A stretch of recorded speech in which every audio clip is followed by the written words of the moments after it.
Hey, this is Cold Turkey. Welcome to part 9 of my 9-part series on Doctor Who. This is it. This is the final episode, the final show.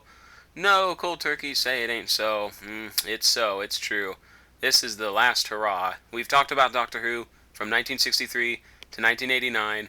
What happened after that? We've talked about the first 7 Doctors. Well, in 1996 there was a movie starring Paul McGann as the 8th Doctor, and we saw a little bit of Sylvester McCoy as the 7th Doctor again in the movie as well. The Doctor Who movie is widely regarded as horrible. I mean, it's bad. I've watched it, and it's terrible. It is also widely regarded as non-canonical, which means what happened in it didn't really happen. It's a little bit too short. The plot doesn't really make a lot of sense at some points, although you could say that about a lot of Doctor Who stories. The acting was okay in parts and kind of kooky in other parts.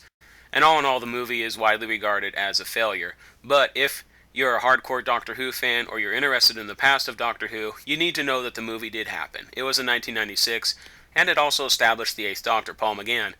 But what about after that? Well, kind of in between that time and between the 2000s, we have something called Big Finish Audio, which I'll talk about very briefly. Basically, these are audio-only Doctor Who adventures.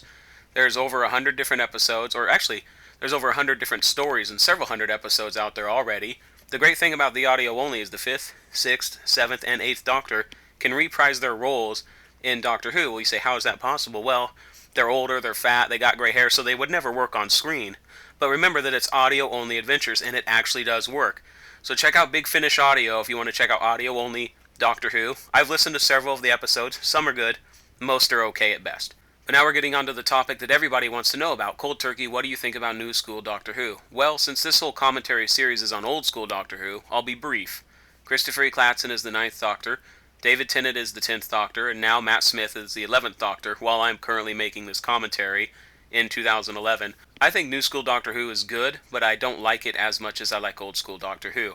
And I think the big reason for that is I got exposed to Old School Doctor Who as a child, so it was kind of my first sci-fi series that I really got into. A lot of older people I know, when they were kids, they got into Star Wars kind of as their first sci-fi series. And even though they don't like some of the more recent Star Wars movies, they still like Star Wars as a whole because it's something they grew up with as kids. That's kind of what Old School Doctor Who is like for me, and that translates into New School Doctor Who. So I'm okay with New School Doctor Who. I don't hate it. People probably also want to know, well, Cold Turkey, what do you think of the Doctors, the 9th, the 10th, the 11th? Honestly, they're all on about the same scale for me.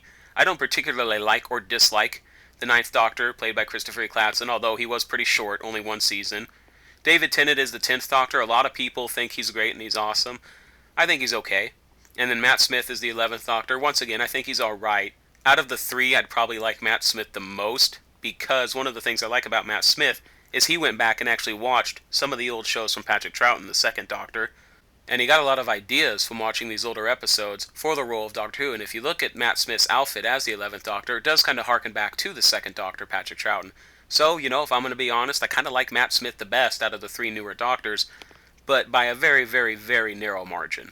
Like I said, I like New School Doctor Who. I just don't like it as much as Old School Doctor Who. And that's about all I got to say about it. So there you go. This is it. This is the end. No more Doctor Who. If you subscribe to my channel because I was making Doctor Who commentaries, I don't know what to tell you. My channel's always been about video games in the past, and this Doctor Who series was just a quick adventure down a different path to see what would happen. And honestly, a lot of people didn't like it.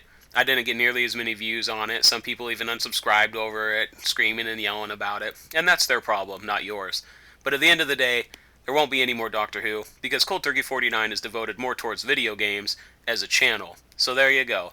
Doctor Who, I hope that 50 years from now it's still going on. I hope I'm still watching it. I hope that it goes for decades and decades and decades, and we can look back at this old stuff from 1963 to 1989 and say, wow, Old School Doctor Who really set the tone for an awesome sci-fi series. This is Cold Turkey. Thanks for watching.